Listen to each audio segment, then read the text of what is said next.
Buenos días, queridos amigos que nos acompañan permanentemente los días sábados en nuestro seminario sobre demonología. El día de hoy vamos a continuar con esta temática que iniciábamos el sábado anterior en el nuevo capítulo sobre la demonología bíblica y donde les mencionaba que si querían estar un poco más cerca, tuvieran a mano papel, lápiz y una Biblia, porque nos vamos a centrar precisamente en la Biblia para poder abarcar este tema que ha generado interés en varias personas. Retomando lo que hablábamos en la primera clase de este nuevo capítulo, veíamos que la demonología bíblica enfrentaba cuatro situaciones, cuatro problemas, que uno de ellos era el silencio de lo relevado, perdón, el silencio de lo revelado. En segundo lugar, encontrábamos el problema de la exactitud en la interpretación de estas revelaciones que habían a través de la palabra.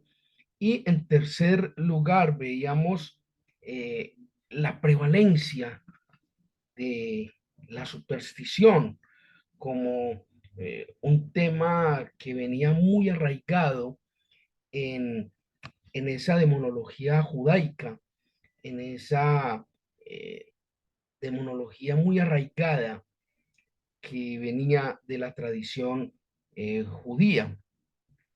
Y veíamos que dentro de este ámbito de la superstición había una tremenda influencia, una tremenda marca, unos residuos, por así llamarlo, de lo que era la demonología asiria, la babilónica, la árabe, la egipcia, la persa, y encontramos parte de todo esto muy sutilmente mencionado, por ejemplo, en el Evangelio de Mateo, allí en el capítulo 15, en los primeros versículos, tal vez en Mateo 15:9, encontrábamos algunas anotaciones en Hebreos 2, también encontrábamos allí pues alguna referencia a todos estos temas, concretamente Hebreos 2:15 y en el Evangelio según San Juan,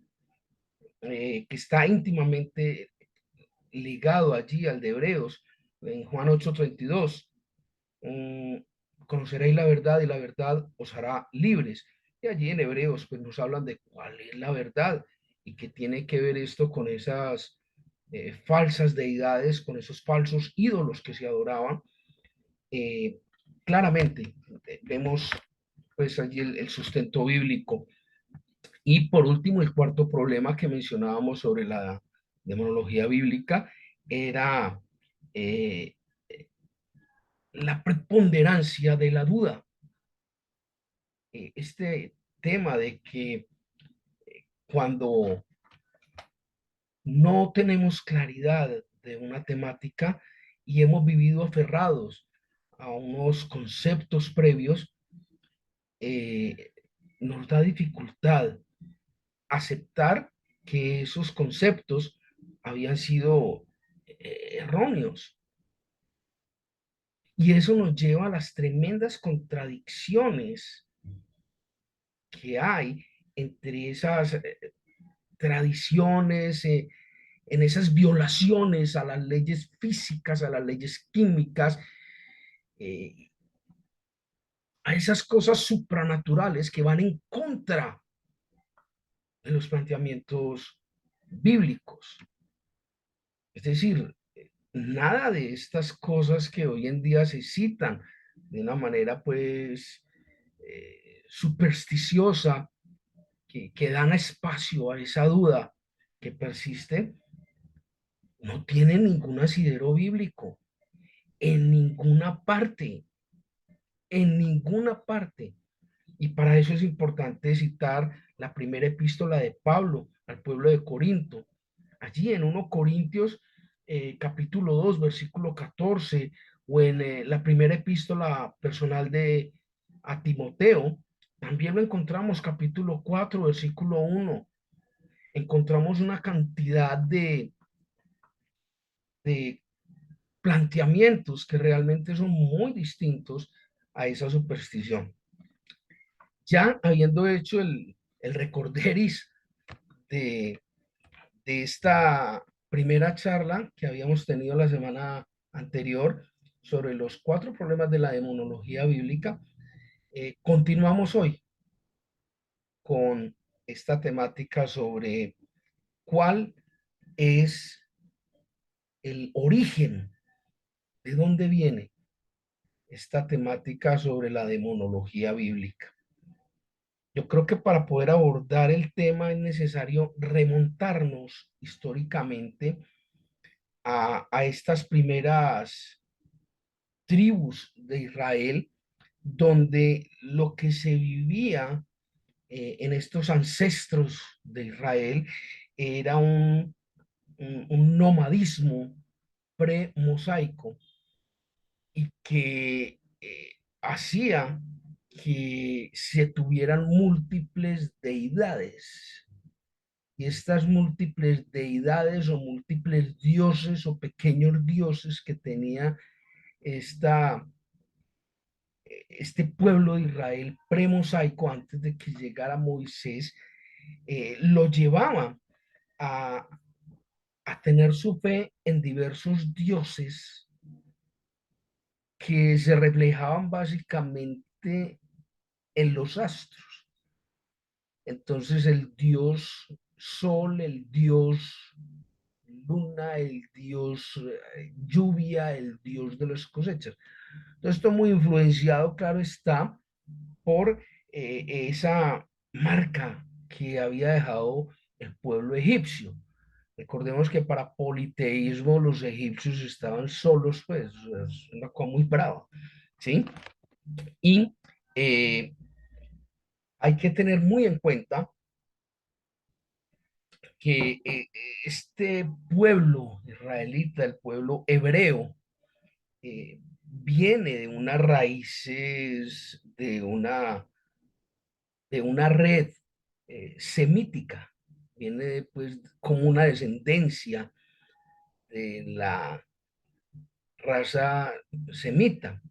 Y eh, este semitismo venía de un politeísmo muy exclusivo, fue lo que vimos en las primeras charlas, en las últimas 10 charlas tal vez, estuvimos hablando precisamente de los musulmanes, de todo este tema, que ubicaba este semitismo dentro de un contexto bastante politeísta y que de alguna manera no tenía la consideración como tal de demonio o de un diablo. Iblis lo mencionamos por allá y hablábamos de él, íbamos y veníamos, todo lo que pasaba. Pero este semitismo politeísta fue la raíz precisamente de donde surge todo el pueblo hebreo, el pueblo israelita, y esto hace que el cambio se opere básicamente con Sem. Sem, uno de los hijos de Noé. Este señor Sem lo que hace es empezar a cerrar todo ese politeísmo de una manera que se va orientando a Yahvé, a Jehová, a, a un monoteísmo un poquito más elaborado, poco más sólido. Allí es donde nace ese monoteísmo al cual pues la mayoría de los creyentes de Jesucristo permanecemos. Y de esto encontramos cita en el libro del Génesis. Allí en el libro de Génesis empezamos a encontrar todos esos elementos. Si me permiten, vamos a Génesis 9, del 1 al 27. Pues ni modo de que nos perdamos buscando Génesis, es el primer libro en la Biblia.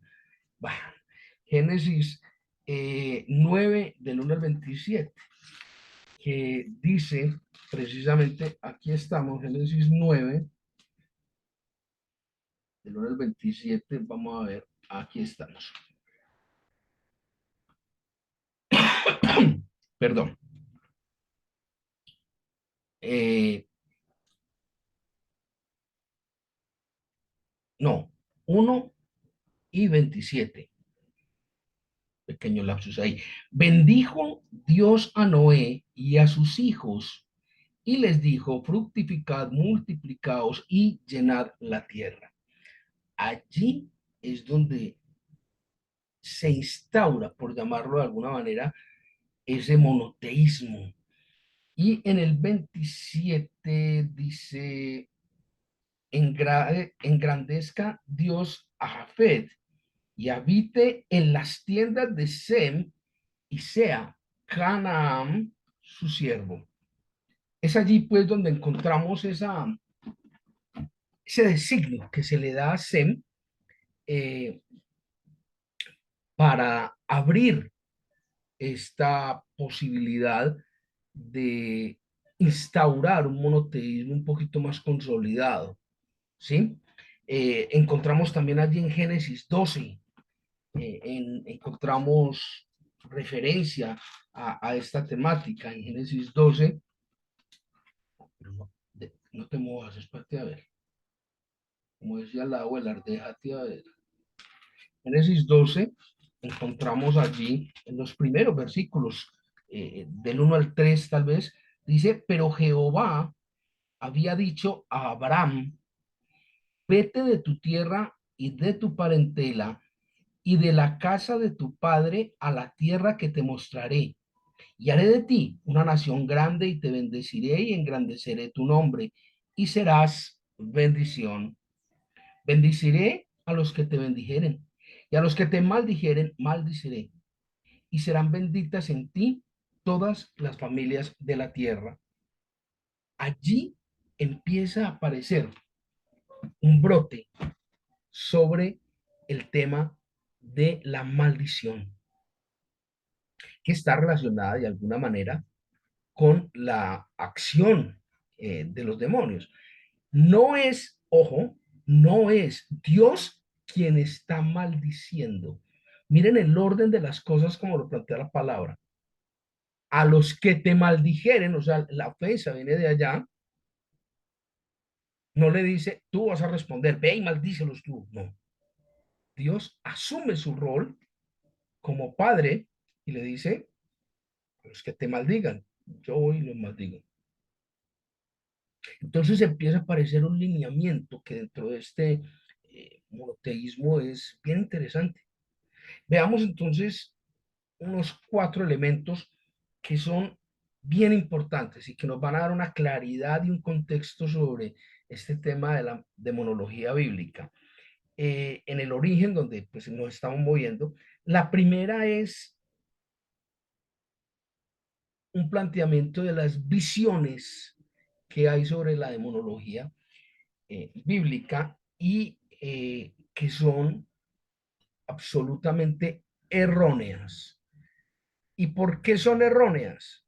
Porque si nos estamos refiriendo a la demonología bíblica, lo que esté fuera de ese planteamiento bíblico está errado. Y vamos a ver que no está errado por capricho, por llamarlo de alguna manera, sino que hay todo un sustento para demostrar la equivocación en esa perspectiva, en esa visión. La primera de las visiones erróneas, ciertamente, es la visión humana, la más frágil de todas. ¿Sí? Dice por ahí el adagio, para gustos los colores. Entonces, son para visiones los humanos, cada uno con sus cada unadas, cada uno va pensando, opinando y va haciendo conforme le va apareciendo. Entonces aparece una visión humanista de la demonología. que básicamente está fundamentada eh, en esos conceptos de la demonología griega. Mencionábamos ahora eh, de que esa demonología surge a través de ese politeísmo premosaico, ¿sí? Y con el surgimiento de los dioses dentro de este contexto, aparece una figura muy interesante y que hasta hoy día nos acompaña dentro de esta visión humanista, y es el concepto del espanto, el concepto del ánima como tal. Esto viene por allá de sus orígenes en Grecia, y es un concepto totalmente humanista, y hace referencia básicamente es al espíritu o al espanto de hombres y mujeres que tuvieron de alguna manera una muerte trágica. Es extraño que dentro del contexto de esta visión humanista eh, no aparecen los niños, no se cita el espanto de un niño como tal.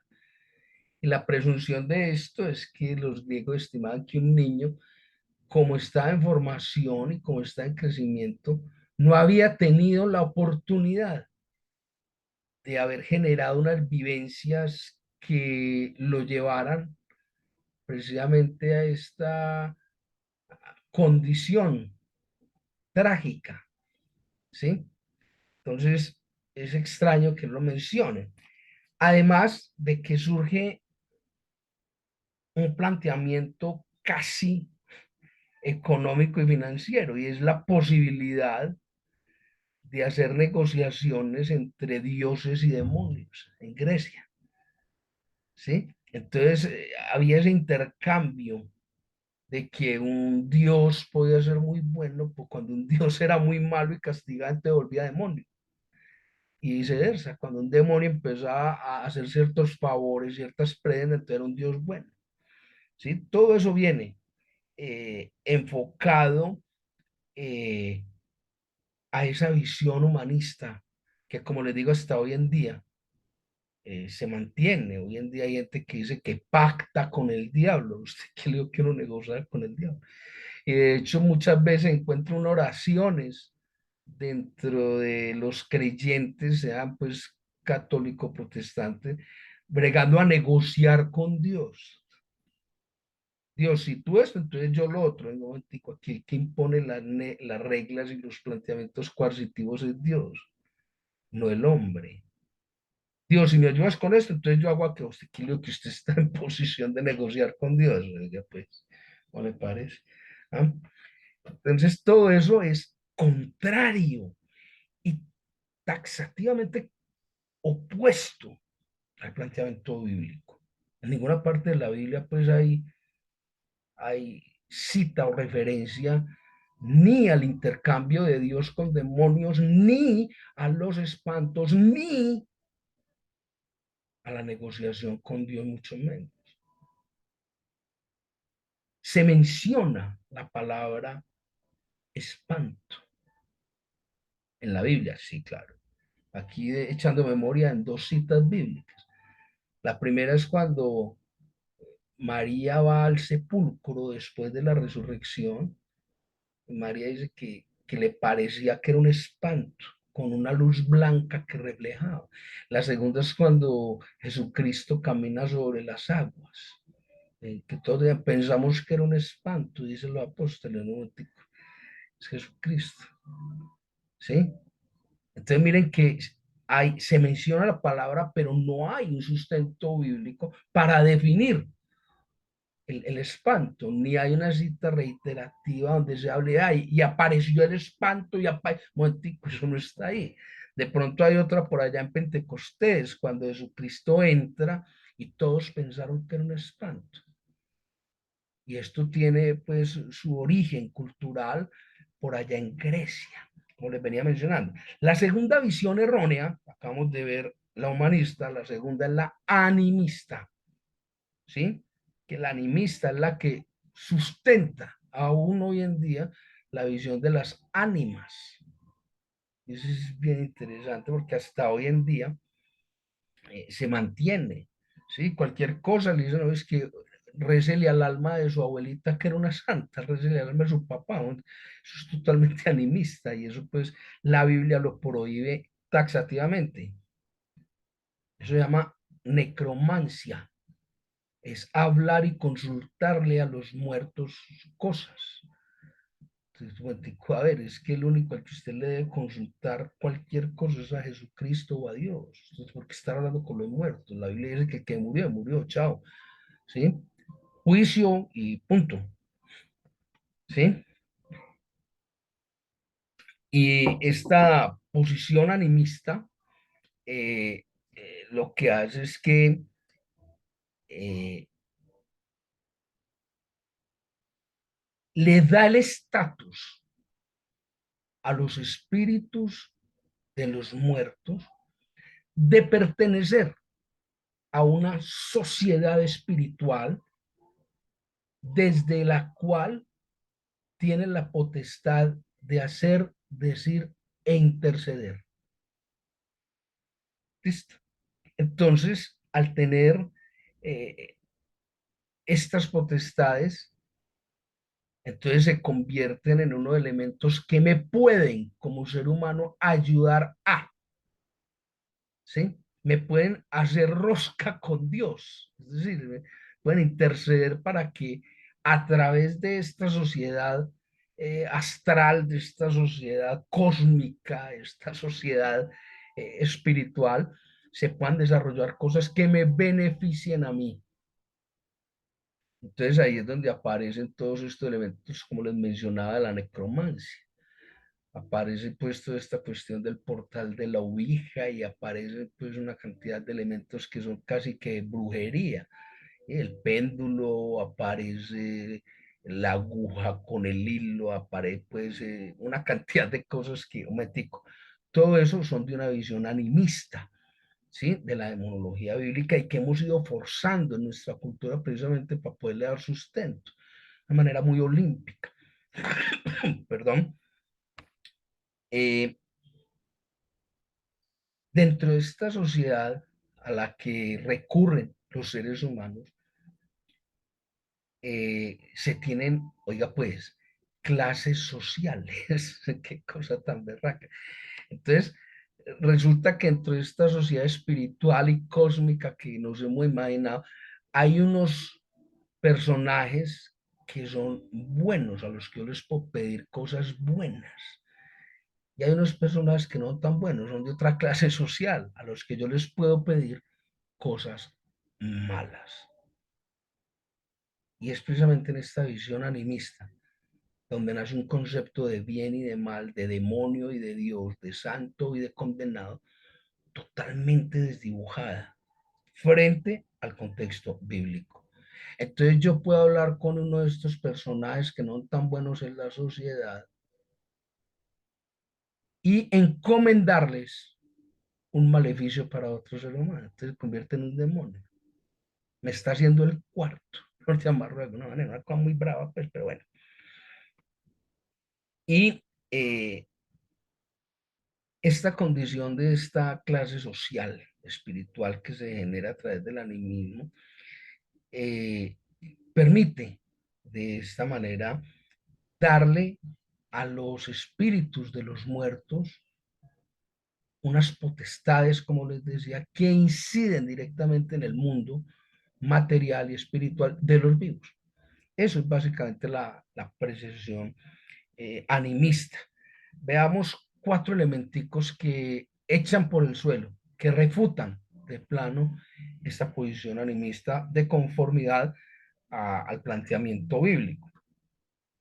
Cuando nosotros vamos a, al libro de Romanos, epístola de Pablo a los Romanos, capítulo 1, del 21 al 23, mencionan precisamente que estos personajes están en oposición directa con la Biblia.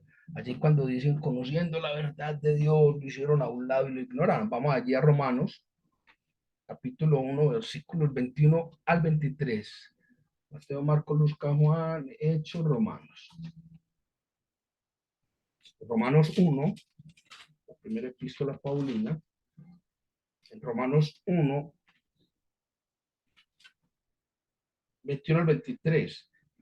Pues habiendo conocido a Dios, no le glorificaron como a Dios, ni le dieron gracias, sino que se envanecieron en sus razonamientos y su necio corazón fue entenebrecido.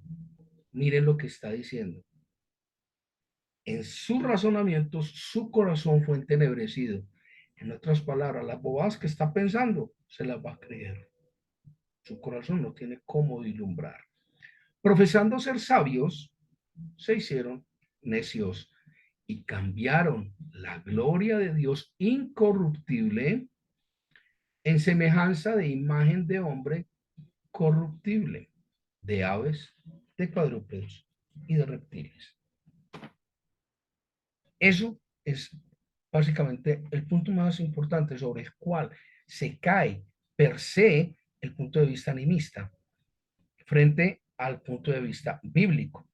El segundo elemento es que el animismo es una mezcla, una combinación de diversas creencias asentadas en ese pre-mosaico histórico, en ese semitismo, donde combinan una cantidad de cosas para poder dar sustento a unos eventos que bíblicamente son inexistentes, ¿sí? Hay elementos, hay unas combinaciones allí del hinduismo, de los egipcios, de los semitas, hay una cantidad de cosas que se mezclan. Les pido que me disculpen, que se mezclan de una manera muy permeada, muy secreta, por llamarlo de alguna manera, muy sigilosa.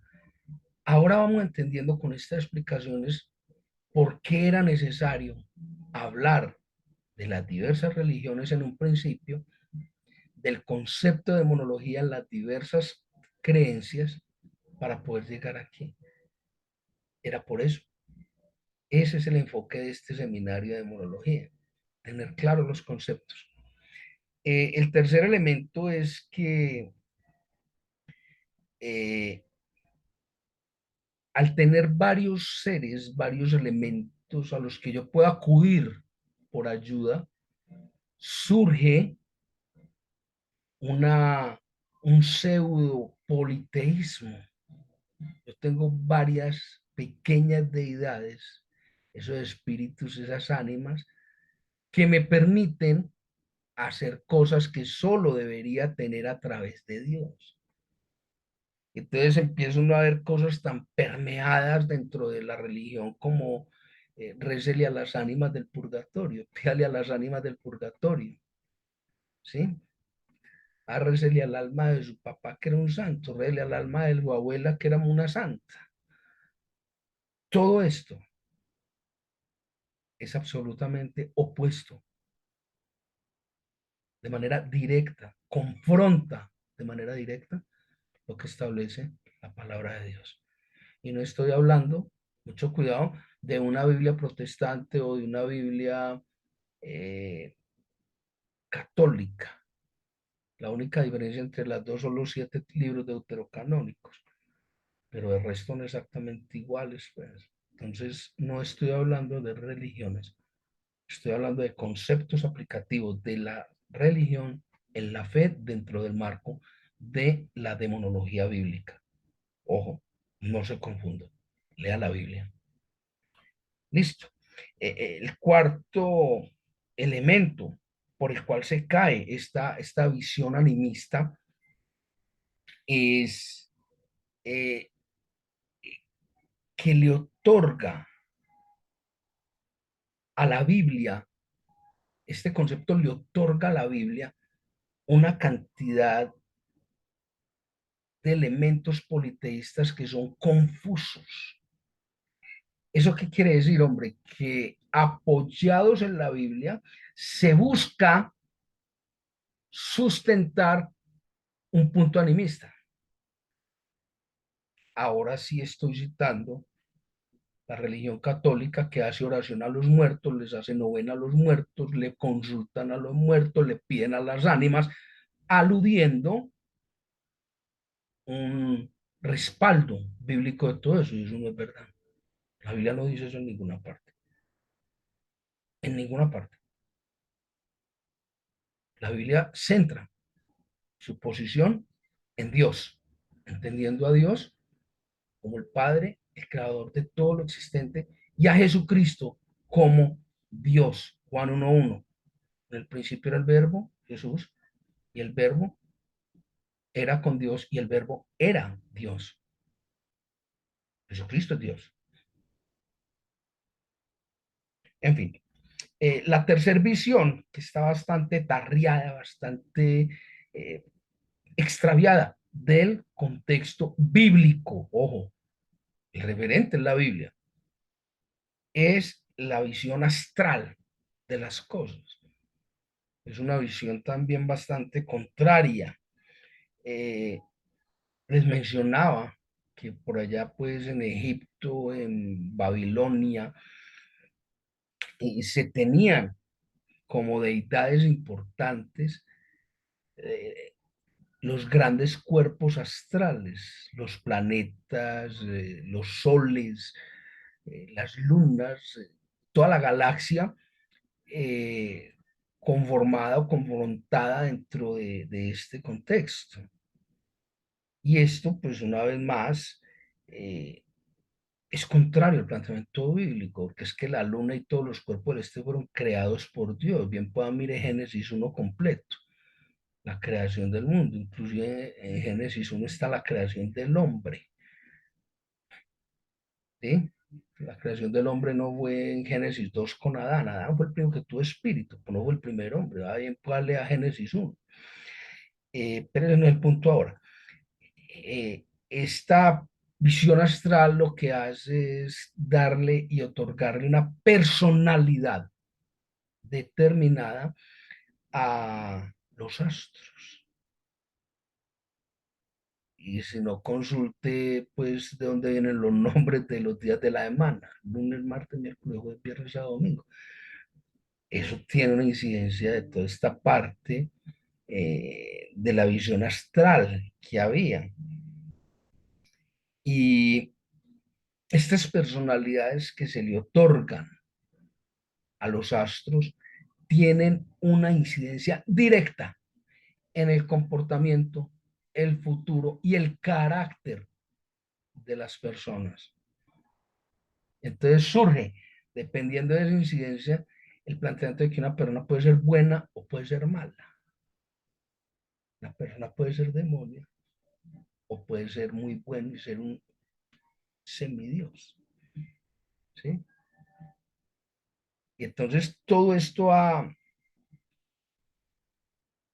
generado una visión cósmica de la demonología errada y muy contraria al contexto bíblico, pero que se ha permeado a través del contexto bíblico, aludiendo lo que dice la Biblia para un fin cósmico.